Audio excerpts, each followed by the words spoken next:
Hello दोस्तों कथा रस के इस एपिसोड में श्रवण कुमार की कहानी लेकर मैं आपके सामने पुनः प्रस्तुत हूँ। तो आइए शुरू करते हैं। श्रवण कुमार एक गरीब परिवार में पैदा हुआ बालक था। जीवन भर उसके माता पिता ने उसे बड़ी कठिनाइयों से पाला था और वो इसी बात को अच्छी तरह से जानता था। इसीलिए वो अपने माता पिता का बहुत बड़ा भक्त था। बुढ़ापे में उसके दोनों माँ बाप की आंखें चली गई। एक बार उसके माता पिता ने श्रवण से कहा कि बेटा, जीवन के इस अंतिम समय में हम तीर्थ में जाकर अपना परलोक सुधारना चाहते हैं। श्रवण कुमार बहुत गरीब परिवार में होने की वजह से कोई अन्य साधन उपलब्ध नहीं करवा सकता था और इस वजह से वह बड़ा चिंतित हुआ। उसने बहुत सोचा, फिर उसके बाद उसने एक युक्ति निकाली।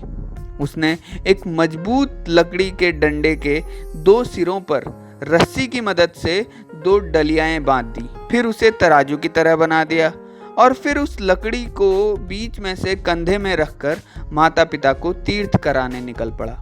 चलते चलते जब वो अयोध्या नगरी के पास से जा रहा था तो किसी ऋषि ने उसे देखा। ये ऋषि स्वयं परशुराम ही थे। जब उन्होंने श्रवण कुमार को देखा तो उससे उसका परिचय पूछा और उससे पूछा कि आप ये क्या कर रहे हैं, किसे ले जा रहे हैं। श्रवण कुमार ने अपना परिचय दिया और परशुराम जी को सारा वृतांत सुना दिया। परशुराम जी श्रवण कुमार की कहानी जानकर बड़े भावुक हो गए। आज तक वो अपने आप को ही सबसे बड़ा पितृभक्त समझते थे, पर श्रवण कुमार की कहानी सुनकर उनकी आंखों में आंसू आ गए और उन्होंने कहा कि हे श्रवण कुमार, जिस दिन तुम्हारे माता पिता ने तुम जैसे पुत्र को जन्म दिया उसी दिन उनका परलोक सुधर गया। तुम जैसा महान पुत्र पाकर तुम्हारे माता पिता धन्य हो गए।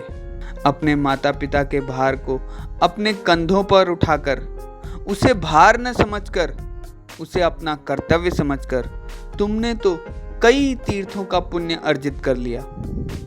माता पिता को अपने कंधों पर तीर्थ ले जाने वाले बालक का ये दृश्य देखकर मेरा जीवन भी बड़ा धन्य हो गया है। ये कहकर परशुराम श्रवण कुमार को आशीर्वाद देते हैं और आगे चले जाते हैं। आगे चलकर श्रवण कुमार के माता पिता ने कहा कि हे पुत्र, हमें प्यास लगी है, जल का प्रबंध करो।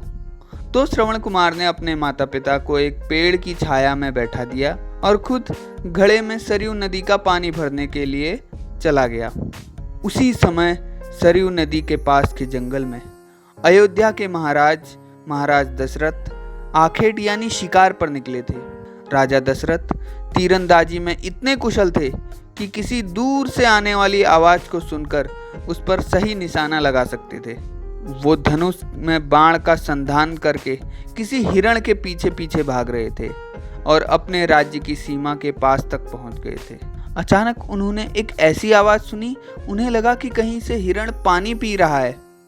तो उन्होंने उस आवाज को निशाना लगाते हुए एक शब्द भेदी बाण छोड़ा और जब वो बाण निशाने पर लगा तो एक इंसान के चीखने की आवाज आई। राजा दशरथ बड़े हैरान और परेशान हो गए। वो भागते हुए नदी के किनारे पहुंचे।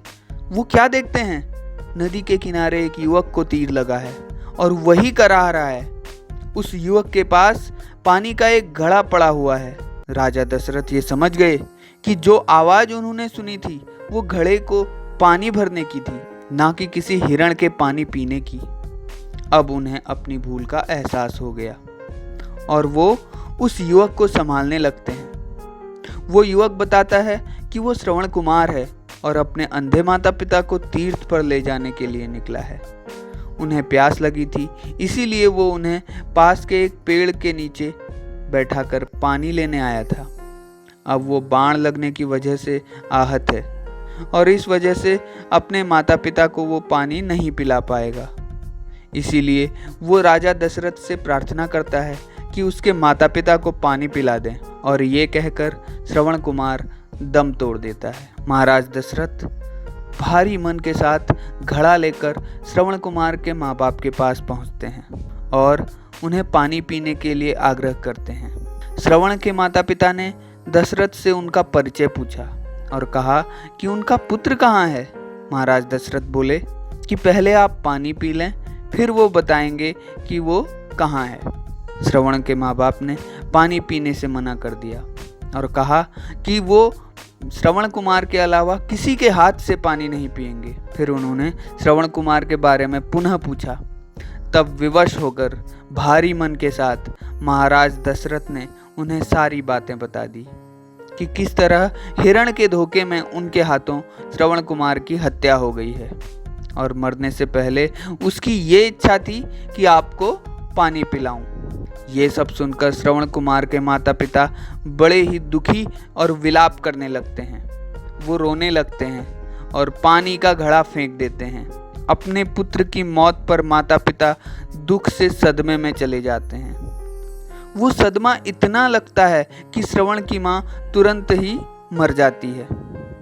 पिता भी मरने ही वाले होते हैं, लेकिन मरने से पहले वो दशरथ को श्राप देते हैं और कहते हैं कि जिस तरह पुत्र के वियोग और दुख में हम अपने प्राण दे रहे हैं, उसी तरह तुम भी अपने पुत्र के दुख और वियोग में मृत्यु को प्राप्त हो जाओगे।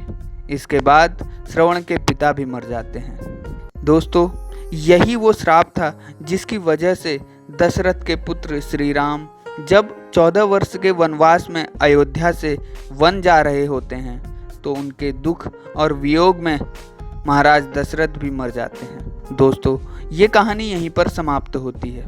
इस कहानी में श्रवण कुमार ने अपने आप को एक महान पुत्र भक्त बताते हुए अपना नाम इतिहास के पन्नों में हमेशा के लिए दर्ज करा दिया। अपने माता पिता के भार को भार नहीं बल्कि कर्तव्य समझकर जो कार्य श्रवण कुमार ने किया, उसकी वजह से आज भी जब पितृभक्त का नाम आता है तो श्रवण कुमार का नाम सबसे पहले लिया जाता है। श्रवण कुमार की इस पितृभक्ति को हमारा सादर नमन है। दोस्तों, ये कहानी आपको कैसी लगी आप हमें कमेंट में बताइए, और अगर ये आपको अच्छी लगी तो लाइक और शेयर कीजिए और हमारे चैनल को सब्सक्राइब ज़रूर कीजिए। धन्यवाद।